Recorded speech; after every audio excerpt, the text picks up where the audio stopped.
Welcome to our channel. Today we how to configure Redmine issues for project tracking, complete guide step by step clearly. To configure Redmine issues for project tracking, start by logging into your Redmine account. Navigate to the project for which you want to manage issues. Once in the project, locate the Issues tab in the top navigation menu. Click on the New Issue button to create a new issue. Fill out the required fields in the issue creation form, starting with the subject. Next, select the appropriate tracker type from the drop-down menu, such as bug, feature, or support. Assign the issue to a team member using the Assignee field. Set the issue's priority level to reflect its urgency. Provide a detailed description of the issue in the designated text box. Use Markdown formatting if you want to enhance the description with bold text, lists, or links. Attach any relevant files or screenshots using the File Upload option. Specify the status of the issue, such as new, in progress, or resolved. Set a due date if the issue is time-sensitive by selecting a date from the calendar.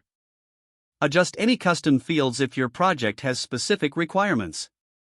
After reviewing all the information, click the Create button to save the issue. To view and manage existing issues, return to the Issues tab. You can filter issues based on status, assignee, or priority using the search and filter options. Once filtered, you can click on any issue to edit its details or update its status. Regularly monitor the issues list to keep track of project progress. Encourage team members to update the status of their assigned issues promptly. For more advanced tracking, consider setting up issue links to connect related tasks. Configure notifications to keep team members informed about issue updates and changes. Lastly, utilize the Gantt chart or calendar view for a visual representation of project timelines and deadlines. If the page does not load, refresh the browser or try again in a private or incognito window. Make sure you are using the correct email address, then retype it carefully to avoid small typos. If your password is not accepted, use the reset option and create a new strong password you can remember. Check your spam folder for verification or security emails, then complete any requested confirmation steps.